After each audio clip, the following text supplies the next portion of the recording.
Hello friends, இன்றைக்கி நம்ம சேனலில் ஒரு ஸ்வீட் ரெசிபி தான் பார்க்க போகிறோம். தேங்காய் மிட்டாய் எப்படி செய்கிறதுன்னு பார்க்கலாம். ஆல்ரெடி நம்ம சேனலில் நாட்டு சர்க்கரை வச்சு தேங்காய் மிட்டாய் எப்படி செய்கிறதுன்னு வீடியோ போட்டிருக்கோம். அதுக்கான லிங்க்கு டிஸ்கிரிப்ஷனில் கொடுத்துருக்கேன், நீங்கள் வேணும்னா ரெஃபர் பண்ணிக்கலாம். இன்றைக்கி நம்ம இந்த வீடியோவில் வெள்ளை சர்க்கரை வச்சு தேங்காய் மிட்டாய் எப்படி செய்கிறதுன்னு பார்க்கலாம். அதுக்கு தேவையான பொருட்கள் பார்த்துடலாம். தேங்காய், துருவிய தேங்காய் 300 கிராம் எடுத்திருக்கேன்.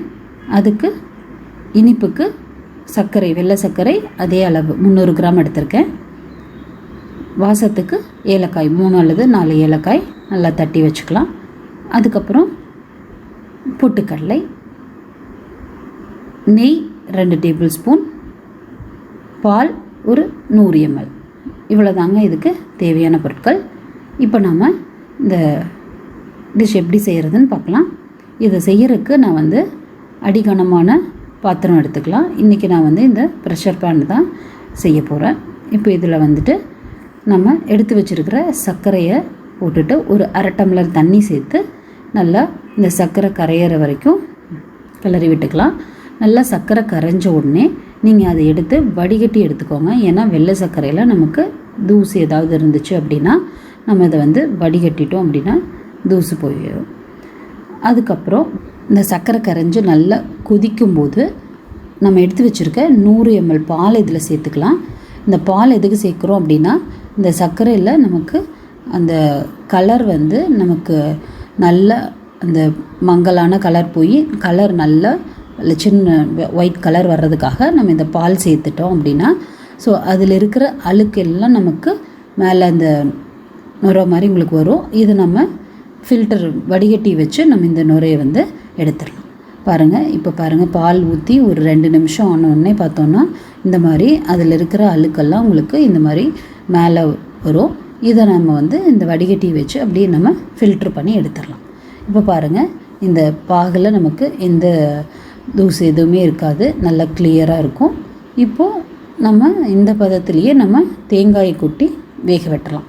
இதுக்கு பாகு பதமெல்லாம் எதுவும் தேவையில்லை. நல்லா கொதிச்சு வர்றப்பவே நம்ம இருக்கிற தூசெல்லாம் ஃபில்ட்ரு பண்ணி எடுத்ததுக்கப்புறம் நம்ம எடுத்து வச்சுருக்க துருவிய தேங்காயை இதில் போட்டுடலாம். இதில் போட்டு இது நல்லா இந்த பாகில் நல்லா வேகட்டும். நம்ம நல்லா கொஞ்சம் கைவிடாமல் கிளறிட்டே இருக்கணும். கிளறிட்டே இருந்தோம் அப்படின்னா தேங்காய் நல்லா இந்த பாகில் வெந்து நமக்கு நல்லா சுருண்டு உங்களுக்கு பாத்திரத்தில் ஒட்டாத பதம் வரும். அப்போ நம்ம எடுத்து பிளேட்டில் மாற்றி கட் பண்ணிக்கலாம். ஸோ இப்போ பாருங்கள், இது நல்லா வேகட்டும். இதில் கொஞ்சம் கொஞ்சமாக இந்த பாகெல்லாம் தேங்காய் அப்சர்வ் பண்ணிக்கும். ஸோ இது ஓரளவுக்கு நல்லா 3/4 பதம் வெந்ததுக்கப்புறம் நம்ம ஒரு 2 டீஸ்பூன் நெய் இதில் சேர்த்துக்கலாம். நெய் சேர்த்தோம் அப்படின்னா நமக்கு கொஞ்சம் மணமும் கிடைக்கும், அப்புறம் நமக்கு ஸ்வீட்டும் நல்லா சாஃப்டாக வரும். அப்புறம் நம்ம இடித்து வச்சுருக்கிற ஏலக்காயும் இதோடு சேர்த்துக்கலாம், இது வாசத்துக்கு. அதுக்கப்புறம் இந்த பாருங்கள், இந்த மாதிரி நல்லா இந்த பாகெல்லாம் அப்சர்வ் ஆயிடுச்சு அப்படின்னா இந்த மாதிரி உங்களுக்கு பாத்திரத்தில் ஒட்டாமல் நல்லா சுருண்டு வந்துடும். இந்த மாதிரி சுருண்டு வந்ததுக்கப்புறம் நான் ஒரு பிளேட்டில் நெய் தடவி வச்சுருக்கேன். இப்போ நம்ம இதை அடுப்பு ஆஃப் பண்ணிவிட்டு எடுத்து நம்ம இதை பிளேட்டுக்கு மாற்றிக்கலாம். இந்த மாதிரி நல்லா உங்களுக்கு சுருண்டு வந்துருச்சு அப்படின்னா இது உங்களுக்கு அந்த பாத்திரத்தில் எதுவுமே ஒட்டாமல் அப்படியே நமக்கு நம்ம இந்த தட்டத்துக்கு மாற்றிக்கலாம்.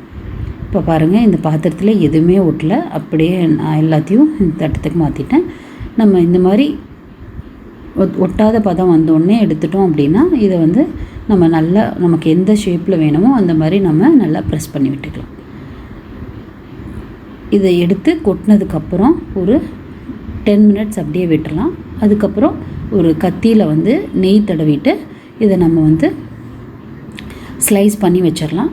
ரொம்ப உங்களுக்கு ஆறிடுச்சு அப்படின்னா நம்ம ஸ்லைஸ் பண்ண முடியாது. அதனால் கொஞ்சம் நம்ம லைட்டாக சூடாக இருக்கும்போதே நம்ம ஸ்லைஸ் பண்ணி வச்சிடலாம். எந்த மாதிரி பீசஸ் வேணுமோ நம்ம அதை ஸ்லைஸ் பண்ணி எடுத்து வச்சுக்கலாம். இப்போ பாருங்கள், எல்லாம் ஸ்லைஸ் பண்ணி எடுத்தாச்சு. இப்போது சூப்பரான தேங்காய் மிட்டாய் ரெடி ஆகிடுச்சு. இது நம்ம பொட்டுக்கடலை சேர்த்துருக்கிறதுனால நம்ம ஒவ்வொரு டைமும் அந்த மிட்டாய் கடித்து சாப்பிடும்போது அந்த பொட்டுக்கடலை நமக்கு வாய்க்கு வரும். அது ரொம்ப நல்லாயிருக்கும். ஸோ கண்டிப்பாக இதை நீங்கள் ட்ரை பண்ணி பாருங்கள். இந்த வீடியோ பிடிச்சிருந்தா லைக் பண்ணுங்கள், ஷேர் பண்ணுங்கள், கமெண்ட் பண்ணுங்கள். Thank you for